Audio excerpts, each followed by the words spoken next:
सभी भाइयों बहनों को सादर प्रणाम। नमस्ते। सत साहेब साहेब बंदगी। आज के सत्संग में घट रामायण से पाठ करेंगे। इस ग्रंथ के रचनाकार हैं तुलसी साहब हाथरस वाले और संपादक और टीकाकार हैं योगेंद्र प्रताप सिंह, पूर्व प्रोफेसर तथा अध्यक्ष हिंदी विभाग, इलाहाबाद विश्वविद्यालय इलाहाबाद। और ग्रंथ के प्रकाशक हैं Belvedere printing works, 56A/13 Motilal Nehru road Allahabad. तो इस ग्रंथ में पेज नंबर 236, 237 और 238 इसमें मानव पंडित और तुलसी साहब के बीच में प्रश्नोत्तर होता है। मानव पंडित जी प्रश्न करते हैं और तुलसी साहब उसका जवाब देते हैं। तो इस ग्रंथ में चौपाई, श्लोक और सोरठा ये सब लिखा हुआ है, साथ में उसका टीका भी किया गया है। टीकाकार जैसे बताया इसमें योगेंद्र प्रताप सिंह जो संपादक तथा टीकाकार हैं इसके।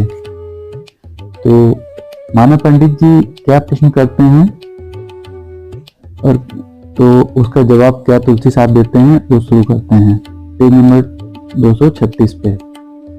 मानव पंडित जी कहते हैं, मुक्ति हमरे हाथ न सोई, जो भगवान करे सो होई। मुक्ति तो भगवान से पावे, जो कोई उनके शरणे जावे। हम अपंग मार्ग नहीं जाना, पल में मुक्ति करे भगवाना। इसका अर्थ ये दिया गया है, मुक्ति हमारे हाथ में नहीं है, जो ईश्वर करते हैं वही होता है। मुक्ति तो ईश्वर से मिलती है, जो कोई उसकी शरण में जाता है उसे मिलती है। हम तो पंगु हैं, मार्ग भी नहीं जानते। भगवान तो शरण में जाने पर पल भर में मुक्ति दे देते हैं। श्लोक, मूकम करोति वाचालम पंगुम लंघयते गिरिम यत् कृपाल महम बंदे परमानंद माधवा। हम तो हैं उनकी शहनाई, तन मन बचन पर उन पाई। हमरे नेत्र दोई पुनि होई, अर्जुन उद्धव पार लगाई। अर्थ, जो मूक व्यक्ति को वाचाल बना देते हैं और जिनकी कृपा से पंगुल यानी लंगड़ा पर्वत को नाग जाता है, ऐसे कृपालु परमानंद माधव की मैं वंदना करता हूँ। हम मानव समूह तो उनकी सहनाई हैं। तन मन वाणी के परे उन परमेश्वर को प्राप्त किया जा सकता है। हमारे पास तो जगत को देखने के लिए दो ही नेत्र हैं, प्रभु के पास तो अनेक नेत्र हैं। श्लोक, द्वय द्वय लोचन सर्वानाम विद्या त्रय लोचनम सप्त लोचना ज्ञानी नाम भगवान अनंत लोचनम। हम तो उनकी चरणन शरणाई, तन मन बचन परे उन पाई। जैसी उद्धव की उनकीना, हमहु सरना उसकी लीना। इसका अर्थ लिखा है, सभी के पास तो दो दो नेत्र हैं, विद्या तृतीय नेत्र है, ज्ञानियों के पास 7 नेत्र हैं, भगवान तो अनंत लोचनों से संयुक्त हैं। मैं तो उन ईश्वर की शरण में हूँ जिन्होंने अर्जुन तब उद्धव का उद्धार किया है, जिन्होंने अर्जुन तथा उद्धव का उद्धार किया है। उन्होंने उद्धव के लिए जैसा उपकार किया है, हमने भी उसी साधना की शरण ले रखी है। अब तुलसी साहब जी का वचन दिया गया है। तुलसी साहब जी क्या कहते हैं? सोरठा, तुलसी कहे पुकार, उद्धव की भई सो सुनो। अर्जुन सुनो विचार, वह लबार कैसी करी। अर्थ, तुलसी साहब पुकार पुकार कर कहते हैं कि कृष्ण सखा उद्धव की जो दशा हुई उसे सुनो। अर्जुन के विषय में मेरे विचारों को सुनो, लाचार होकर उन्होंने क्या किया। चौपाई, उद्धव के मित्र बड़े भगवाना, एकादश में कीन बखाना। जिनकी मित्र भाव की करनी, प्रीति अधिक कुछ जाई न बरनी। जब भगवान धाम कियो गौना, भाखा उद्धव से कहो जौना। तुम तप करो बद्रिका जोई, तब उद्धव ने दीन्हा रोई। जब उन अपने प्राण गंवाए, तब उद्धव तप करने आए। उनको मुक्ति न दीन्ही भाई, तुम पुनि मुक्ति कहाँ से पाई। मित्र प्यार कीना बहुतेरा, नहीं उनका कीन निबेरा। जो उनकी मुक्ति हुई जाती, तो तब को जाते कही भांति। उनकी मुक्ति न कीन्ही भाई, तुम भूले कही लेखे माई। और अर्जुन की कथा सुनाई, उनके बड़े मित्र थे भाई। जब बंधुन से युद्ध करावा, बंधु मराई पाप सिर लावा। यज्ञ करा पुनि पाप न छूटा, तबे कृष्ण की देही टूटा। उनसे कहा हिवा रे जाओ, तामे देही जाई गराओ। पुनि सो परे नरक के माही, गीता में देखो तुम जाही। अर्जुन मुक्ति न पाई भाई, मांगो उनसे कही विधि जाई। कृष्ण काल सब जग को खाई, ताको जपो बहुत मन लाई। ऐसी तुम्हारी मति हिरानी, काल से मांगो मुक्ति निशानी। अब इसका अर्थ देखिए टीकाकार ने क्या किया है। भगवान उद्धव के बहुत बड़े मित्र थे। भागवत के एकादश अध्याय में इसका वर्णन है। जिनके मित्र भाव का आचरण सुंदर था और उनमें इतनी अधिक प्रीति थी कि उसका वर्णन नहीं किया जा सकता। जब श्री कृष्ण मृत्यु के क्षण परम धाम के लिए गमन करने लगे, तब उद्धव से कहा कि मैं जो कह रहा हूं उसे करो, तुम बद्रिकाश्रम में जाकर तपस्या करो। तब उद्धव रो पड़े। जब श्री कृष्ण ने अपना प्राण छोड़ा, तब उद्धव बालिकाश्रम तपस्या करने आए। श्री कृष्ण ने उन्हें भी मुक्ति नहीं दी, और तुम मुक्ति कहां से प्राप्त करोगे। यद्यपि उन्हें मित्र का प्यार बहुत सा दिया, किंतु उद्धव का उद्धार नहीं किया। यदि कृष्ण द्वारा उनकी मुक्ति हो जाती तो तपस्या करने के लिए क्यों जाते। जब श्री कृष्ण ने अपने बाल सखा को मुक्ति नहीं दी, तो हे भाई तुम किस भ्रम में पड़े हो। और अब मैं अर्जुन की कथा सुनाता हूँ, जो उनके बहुत बड़े मित्र थे। जब कृष्ण ने उनको बंधुओं से युद्ध कराया और बंधुओं को मरवा कर सिर पर पाप लगा दिया। उन्होंने यज्ञ किया, किंतु उससे भी पाप नहीं छूटा। जब कृष्ण मृत्यु के निकट पहुंचे, तब उन्होंने अर्जुन से कहा कि तुम हिमालय जाओ और वहां जाकर इस शरीर को नष्ट कर दो। गीता में जाकर पढ़ो और देखो, इसके बाद भी अर्जुन नरक में क्यों पड़े। जब श्री कृष्ण के कथनानुसार आचरण करके अर्जुन मुक्ति नहीं प्राप्त कर सके, तो तुम उनसे किस प्रकार मांग रहे हो। कृष्ण रूपी काल सारे संसार को खा रहा है, उसका जप बहुत ही मन लगाकर करते हो।